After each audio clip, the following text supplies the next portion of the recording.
अभी तक अल्ताफ हुसैन के कातिलों का कुछ पता चलना तो दूर, हमें तो कोई सुराग तक नहीं मिला।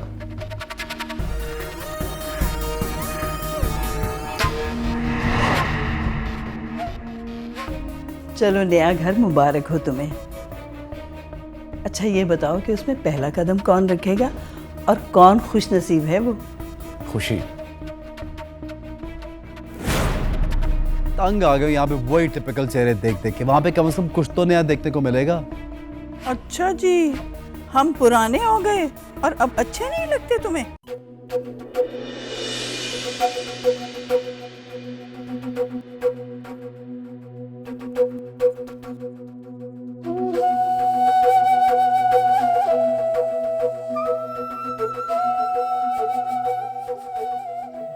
अस्सलाम वालेकुम अब्बू जी। वालेकुम अस्सलाम। माशाल्लाह बहुत अच्छी लग रही हैं आप।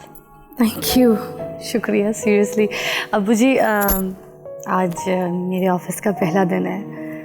आज मैं पहली बार ऑफिस जा रही हूँ इलेक्शन के बाद और आई एम वेरी एक्साइटेड। आपकी दुआ चाहिए। आप प्लीज़ मेरे लिए दुआ कीजिए कि मैं अपने हर जायज़ मकसद में कामयाब रहूँ, मेहनत से ईमानदारी से काम करके लोगों के दिल जीत सकूं। शाबाश।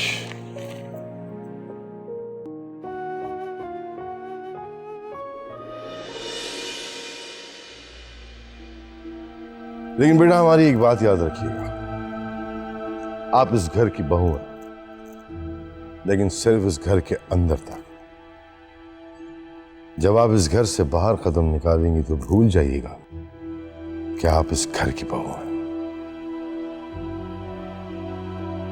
जैसे आप इस घर में बहू बनकर हमारा ख्याल रखती हैं, उसी तरह आपको बाहर निकलकर लोगों के बारे में सोचना है, उनका ख्याल रखना है। ये सियासत है बेटा। यहाँ इंसान को अच्छा बुरा गलत सही बहुत कुछ करना पड़ता है। अब जरूरी नहीं कि हम हमेशा आपके साथ हर जगह रहें।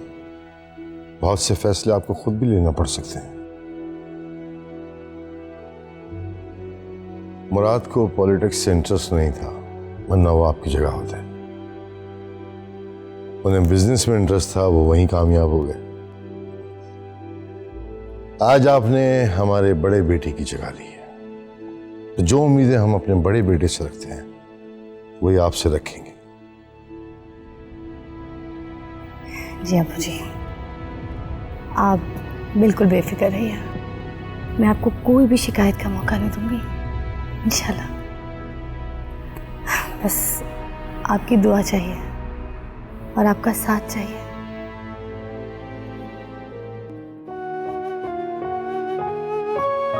माशाल्लाह। ऑफिस जा रही है बेटा? जी अम्मी।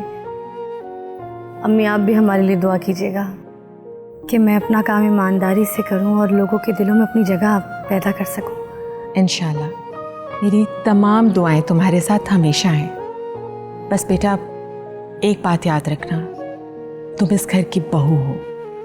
आप बेफिक्र रहिए, मैं हमेशा इस घर का नाम रोशन करूंगी इंशाल्लाह। चलती हूँ।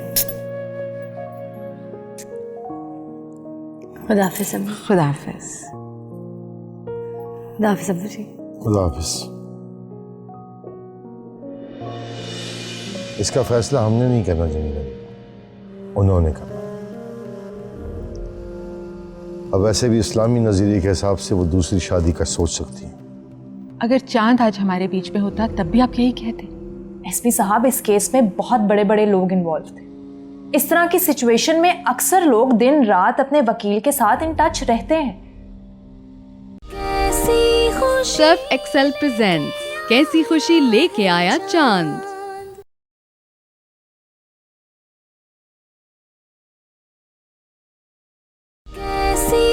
सर्फ एक्सेल प्रेजेंट्स कैसी खुशी लेके आया चांद।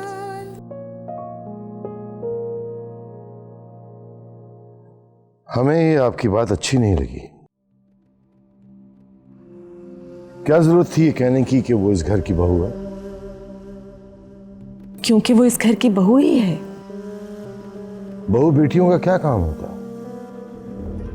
अपने घर के बड़ों की इज्जत करना, खाना पकाना, बच्चे पैदा करना, खानदान को आगे बढ़ाना। जमीला बेगम, दुनिया चांद पर पहुंच गई है और आप अभी भी धक्के दूसरी बातें कर रही हैं। रिश्ते रिश्ते होते हैं, परिंदे नहीं कि हम उन्हें पिंजरे में तोता मैने की तरह कैद करके रखते हैं। आपके ख्यालात बहुत बदल गए हैं। आपके अगर हम नहीं बदलेंगे तो दुनिया बदल देगी हमें। माशाल्लाह हमारी बहू बेटियां पढ़ी लिखी, समझदार, ज़हीन है, अपने अच्छे बुरे का फैसला खुद कर सकती है। तो क्यों ना लोगों को उनसे फायदा पहुंचे? हम कौन होते हैं उन्हें रोकने वाले? इसका मतलब है कि जो फैसला आपने खुशी के लिए लिया है, आप उसे सच साबित करना चाहते हैं। इसका फैसला हमने नहीं करना जमीला बेगम, उन्होंने करना। अब वैसे भी इस्लामी नजरिए के हिसाब से वो दूसरी शादी का सोच सकती हैं। अगर चांद आज हमारे बीच में होता तब भी आप यही कहते। चांद नहीं है तभी तो कह रहे हैं। अगर आपकी ये सोच सही भी है तो आपने अपनी बड़ी बहन का निकाह क्यों नहीं किया? गलती हो गई थी हमसे कि हम उस वक्त ये सब कुछ क्यों नहीं कर सके, इसीलिए अब करना चाहते हैं। जब इंसान को अपनी गलती का एहसास हो जाए तो वो दूसरी गलती करते हुए सोचता जरूर है। जब आपने अपनी बड़ी बहन का निकाह नहीं किया तो फिर खुशी का निकाह करने का क्या फायदा? जमीला बेगम, आप खुदा को हाजिर नाजिर जान के कहिए, खुदा न खास्ता अगर ऐसा आपकी बेटी के साथ होता तो आप उसकी शादी के लिए तैयार नहीं होती? हाँ, होती। तो फिर खुशी हमारी बेटी नहीं है या आप उसे अपनी बेटी नहीं समझती? अगर जमाना वालिदैन का काम होता है कि अपने बच्चों के लिए जमाने से लड़ें,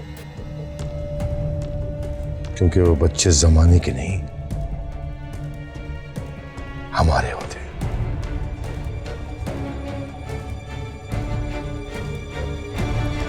जमीला बेगम, हमारे दिल में आपकी बड़ी इज्जत है और ये फैसला भी हमने आप पर छोड़ा है। अल्लाह की कसम, अगर आप नहीं चाहेंगी तो इस घर में आपकी मर्जी के खिलाफ कुछ नहीं होगा।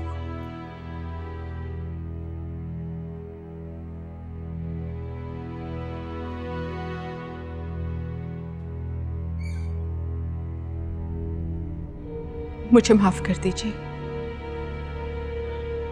आपका फैसला बिल्कुल सही था, मैं ही गलती पर थी। आपने जिंदगी में कभी कोई फैसला गलत किया ही नहीं।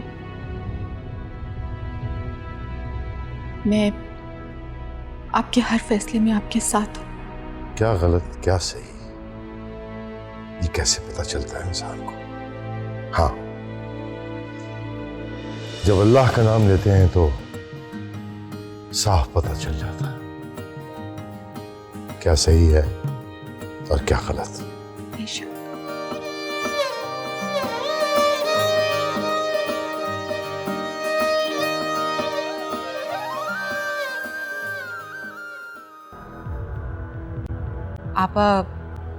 आपने पिछले दिनों जो बदलाव मेरे अंदर देखा था, जो आपको बुरा भी लगा था, मैं उसी के लिए आपसे माफ़ी चाहती हूँ। बेटा, हर इंसान को अपनी बात रखने का हक है। हो सकता था शायद तुम ही सही होती।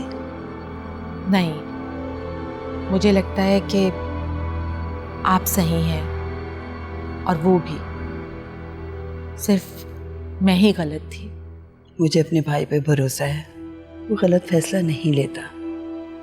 जो होना था सो हो गया, आगे की सोचो। देखो ना, कल तक तुम्हारे पास मेरे सवालों के जवाब नहीं थे, आज हैं। ये हर इंसान के साथ होता है, बस सिर्फ ज़रूरत है तलाश की। आपा, आज के बाद मैं आपके हर फैसले को मानूंगी। शौहर का सही होना ज़रूरी नहीं है, कई बार वो गलत होता है लेकिन उसे सही मानना पड़ता है, हालांकि होता तो वो गलत है।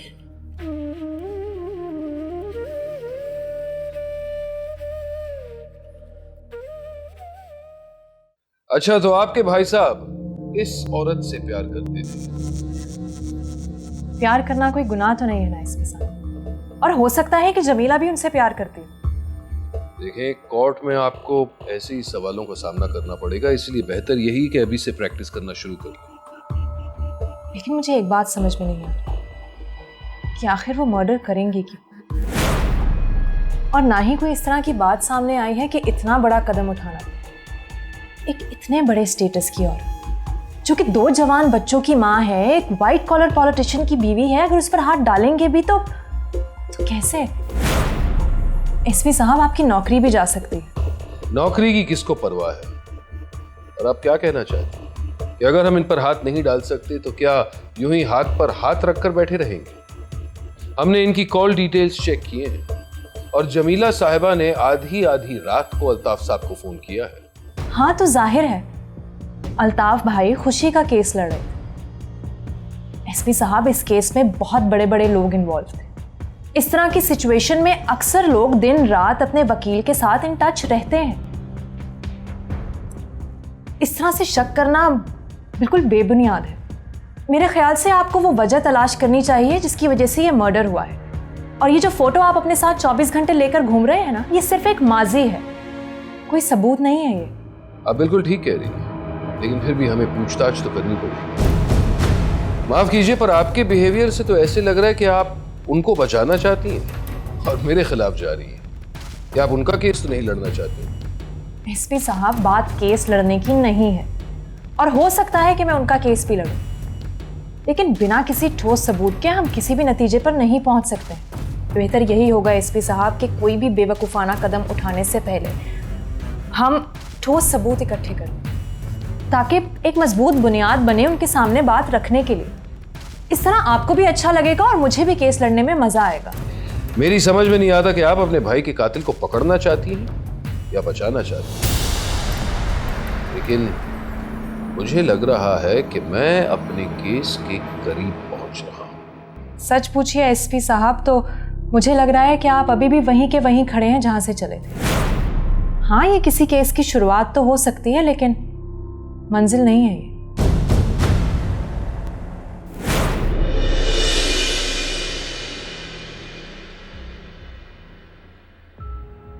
इतनी लोगों के दरमियान मैं तुम्हें इस घर में लाया था, लेकिन मैं देख रहा हूं कि इतनी भीड़ के बावजूद तुम अकेली और तन्हा हो।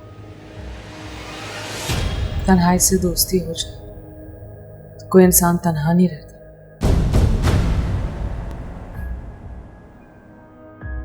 अगर तुम चाहो तो मैं तुम्हारी इस तन्हाई को शेयर कर सकता हूं।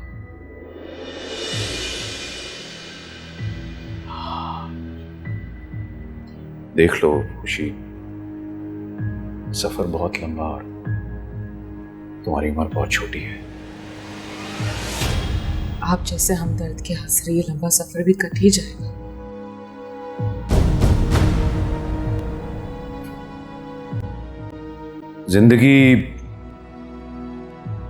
जिंदगी सियासत नहीं बल्कि हकीकत है, और हकीकत यह है कि मैं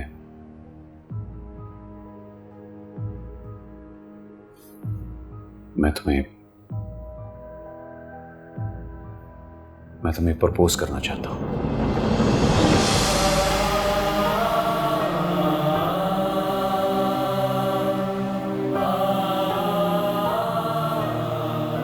लोग मुझे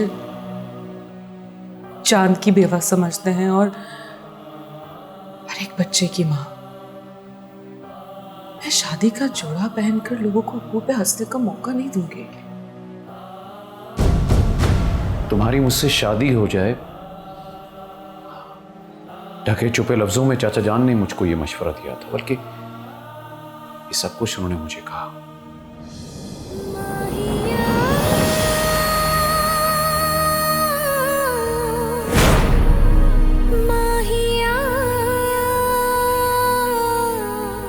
ये सच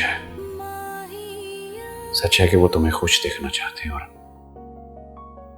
मैं भी ये चाहता हूं कि तुम मेरा हाथ थाम लो।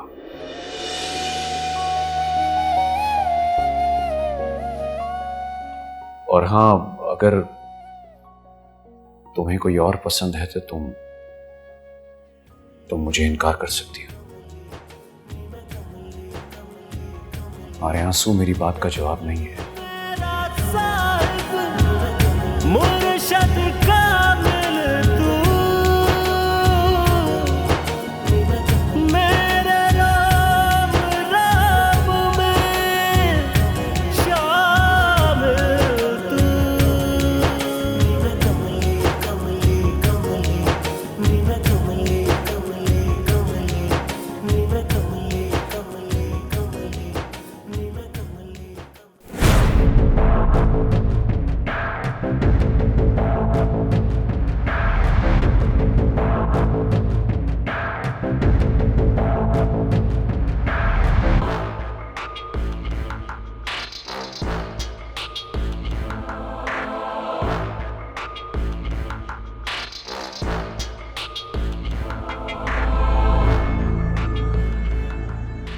रियाज, फोन देना।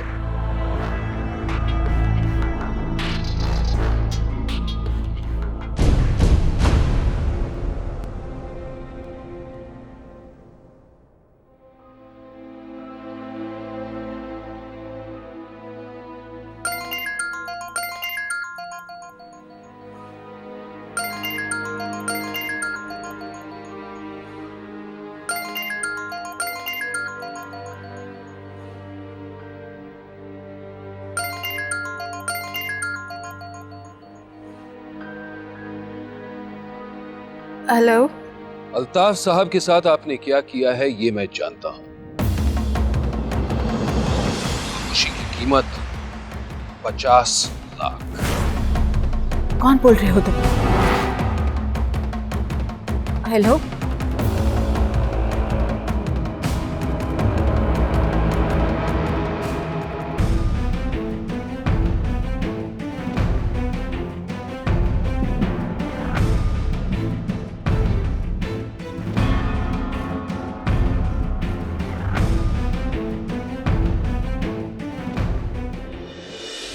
अगर इस बात में जरा सी भी सच्चाई हुई तो जाहिर सी बात है बौखलाहट तो होगी, और इनकी यही बौखलाहट हमें आगे तक ले जाएगी। प्लीज अब मुझसे मत छुपाएं। जमीला तक तो आप पहुंच नहीं सकते और मुझे ही फोन कर दिया। सर्फ एक्सेल प्रेजेंट्स कैसी खुशी लेके आया चांद।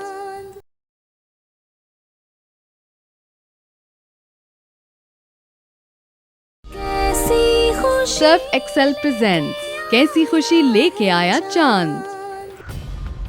सर ये आपने क्या किया? मछली को जाल में फंसाने के लिए दाना डाला है।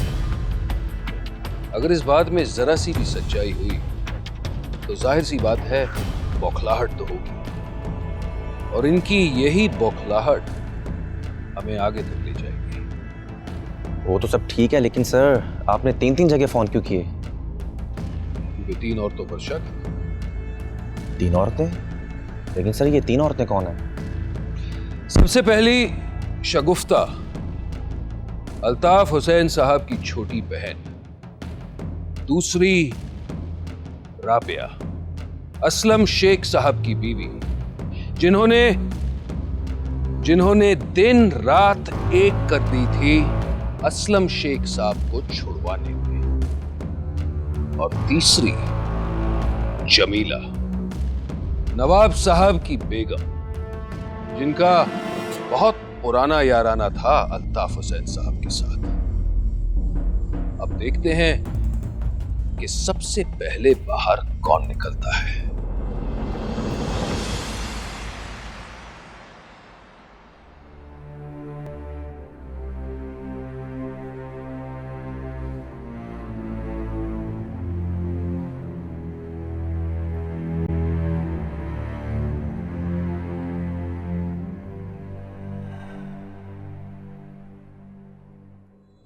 आइए चाय पीजिए।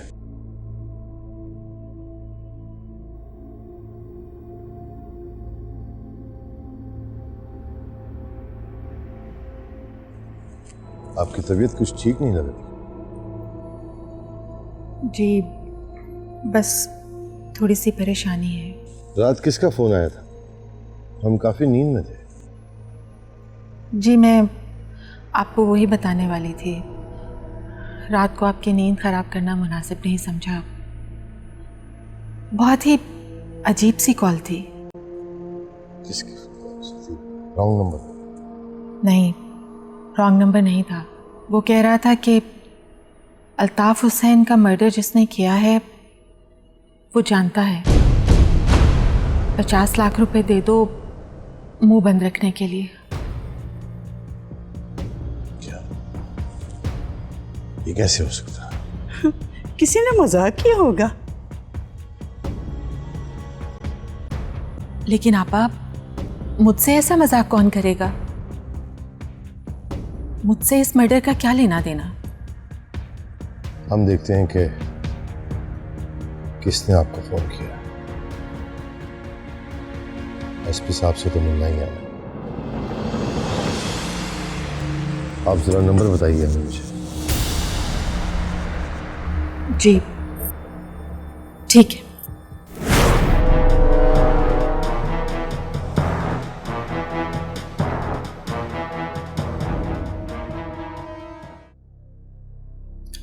हेलो। रात के 2 बजे क्या जरूरत पड़ गई थी आपको फोन करने की? नहीं जी, मैंने तो कोई फोन नहीं किया। प्लीज अब मुझसे मत छुपाएं। जमीला तक तो आप पहुंच नहीं सकते और मुझे ही फोन कर दिया। अब इस केस से रिलेटेड 3 औरतें। हो सकता है कि राबिया को भी आपने फोन किया। आपकी सब बातें बेबुनियाद है। पता है एसपी साहब, इंसान जब शतरंज खेलता है ना तो उसे एक बार ये सोच लेना चाहिए कि हो सकता है कि उसके सामने बैठा हुआ खिलाड़ी उससे ज्यादा बेहतर हो। देखिए, मैंने बस दाना फेंका था, सोचा कि शायद काम बन जाए, लेकिन आपको डिस्टर्ब करने के लिए माजरत चाहता हूं। मेरी एक बात मानेंगे एसपी साहब? ये अंधेरे में हाथ पांव मारने से बेहतर है कि कुछ दिन खामोश होकर बैठ जाए। मैंने सुना है कि अंधेरे में कुछ देर खामोश बैठने से वहां थोड़ा थोड़ा नजर आने लगता है। बहुत बहुत शुक्रिया, आपकी हिदायत पर गौर करूंगा। ये शगुफ्ता तो वाकई अल्ताफ हुसैन की बहन लगती है।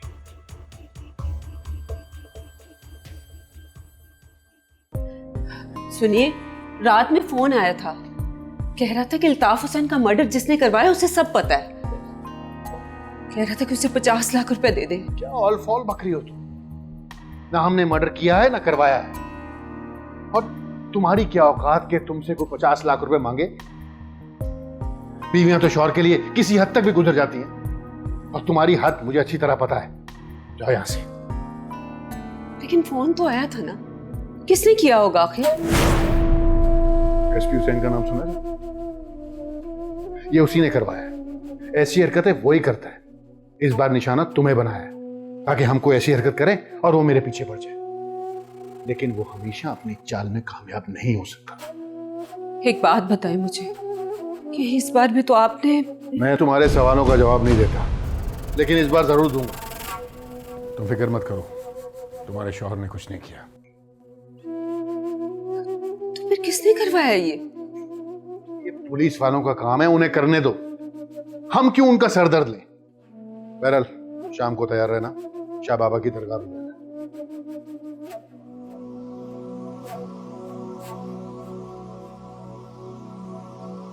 राबिया, मेरा कोट तो दो। जी आई। अस्सलाम वालेकुम नवाब साहब। वालेकुम अस्सलाम। शुक्रिया। कहिए, कैसे आना हुआ? दरअसल हमारी बेगम को बेवक्त फोन आ रहे हैं, अनाप शनाप बक रहा है। 50 लाख की डिमांड भी कर। जमीला का अल्ताफ हुसैन की मौत से क्या था? कंप्लेंट लिखवा दीजिए, पता करवा लेंगे। लेकिन कहीं आपकी बेगम का... जबान संभाल के बात कीजिए। हमारी बेगम के मुतालिक बात कर रहे हैं आप? मैं जबान संभाल कर ही बात कर रहा हूं, लेकिन अनफॉर्चुनेटली हमारी सारी इन्वेस्टिगेशंस आपके घर की तरफ पॉइंट करती हैं। कहना क्या चाह रहे हैं आप? हमें पता चला कि इसमें एक औरत का हाथ है। अल्ताफ हुसैन साहब के दफ्तर से एक तस्वीर मिली उनकी किसी किताब से। मैं चाहता हूं कि आप उस तस्वीर को देखें, क्योंकि शायद आप उस तस्वीर वाली को पहचानते हो।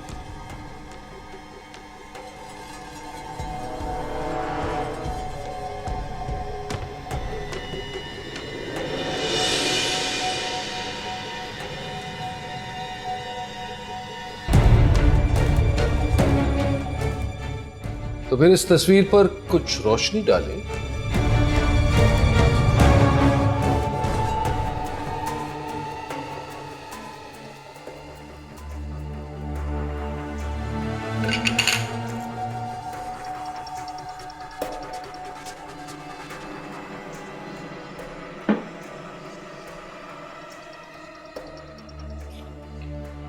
प्लीज पानी पी लीजिए, क्योंकि अक्सर सच बोलने से पहले इंसान का गला खुश्क हो जाता है। जिनके खून में सच हो उनके गले खुश्क नहीं। तो फिर बताइए, इस तस्वीर के बारे में बताइए। ये हमारी बेगम जमीला की तस्वीर है, लेकिन शादी से पहले की। और ये तस्वीर अल्ताफ हुसैन के दफ्तर में क्या कर रही थी?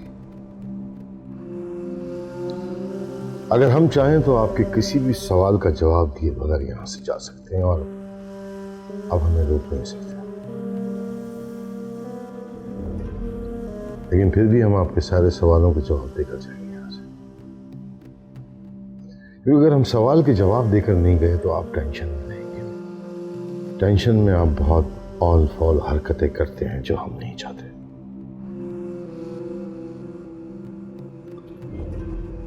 अल्ताफ हुसैन हमारी बेगम जमीला से बेपनाह मोहब्बत करते थे। सॉरी, एक तरफा मोहब्बत। और ये बात उन्होंने हमें खुद बताई थी जब हम उनसे मिले थे। और आपने सुन ली।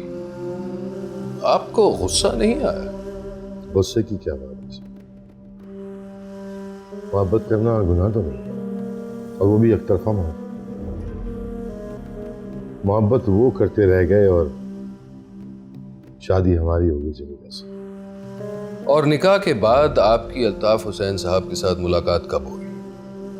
खुशी के केस के सिलसिले में। आप अच्छी तरह जानते हैं कि वो खुशी का केस लड़ने के लिए तैयार नहीं थे, लेकिन हमारी बेगम के कहने पे वो तैयार हो गए थे। एक दो बार फोन भी किया था हमारी बेगम ने। कमाल है, आपकी बीवी ने अल्ताफ हुसैन को फोन किया और इस बार भी आपको गुस्सा नहीं आया? कोई जरूरत नहीं थी कुछ कहने की। नवाब साहब, आपने अल्ताफ हुसैन साहब से अपनी बीवी की फोन कॉन्वर्सेशन के बारे में जिक्र इसलिए नहीं किया क्योंकि उस वक्त अल्ताफ हुसैन साहब आपके लिए तो बहुत जरूरी केस लड़ रहे थे, लेकिन ये बात आपको याद जरूर थी।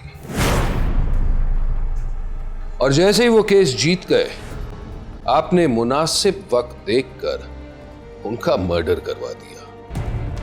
बहुत कुछ हो सकता है, असल बात तो साबित करनी है। और अब हम ये देखेंगे कि आप कैसे साबित करते हैं। फिलहाल हम आपसे बहस नहीं करना चाहते, क्योंकि ताकत तो है हमारे पास, लेकिन वक्त नहीं। अभी हमें दरबार जाना है हाजिरी के लिए। आप भी चलिए हमारे साथ, बहुत सुकून की जगह है। खुशियों के साथ साथ अक्ल भी मिलती है जिसकी आपको बहुत जरूरत है। बाय द वे, कितना अरसा हो गया आपको सर्विस में? 15 साल। जब ही तो हम कहें कि आप एसपी के एसपी क्यों रह गए, प्रमोशन क्यों नहीं? हमदर्दी हमें आपसे।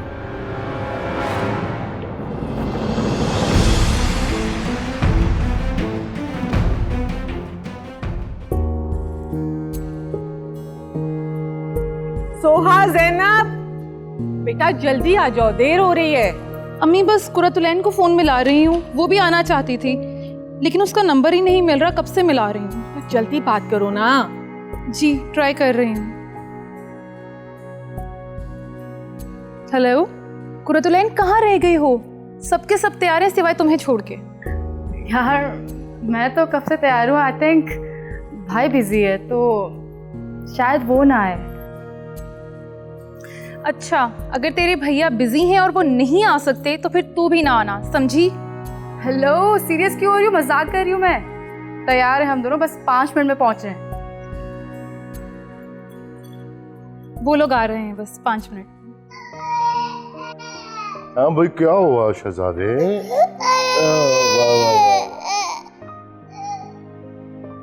माशाल्लाह सब तैयार हो गए?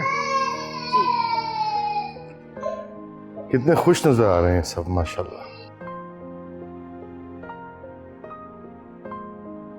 ऐसे मौके पर हमें हमारा चांद याद आ गया।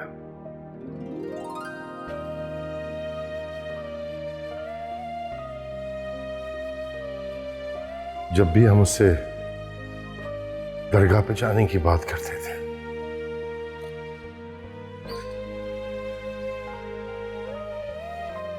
बहुत खुश हुआ करता था। अरे अब्बू, कहाँ खो गए आप?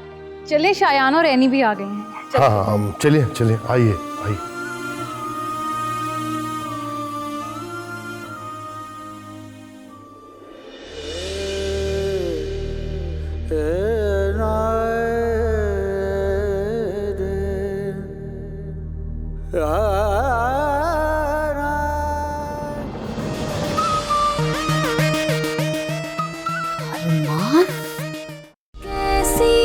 सर्फ एक्सेल प्रेजेंट्स कैसी खुशी लेके आया चांद।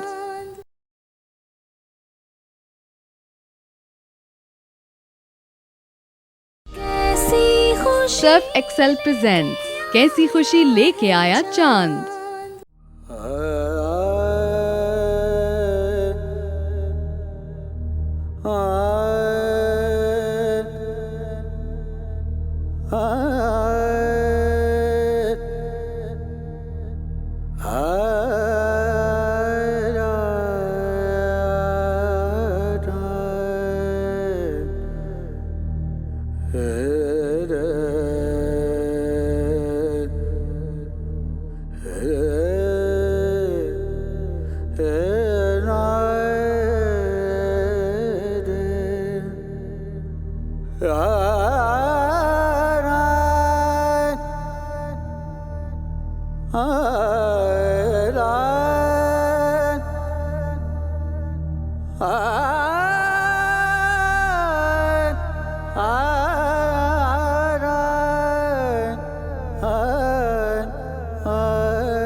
क्या सबूत है तुम्हारे पास? दरगाह की जालियों पर बांधा हुआ मन्नत का वो कपड़ा।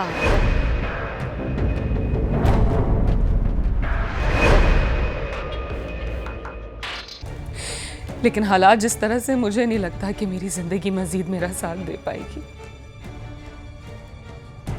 मर तो मुझे उसी रात जाना चाहिए था जिस रात आपने मुझे बचाया था, लेकिन वो मेरी जिंदगी से कहीं दूर नहीं गए। चांद खुशी की जिंदगी में से थोड़े दिन के लिए आया था, लेकिन वो मेरी जिंदगी में हमेशा से है।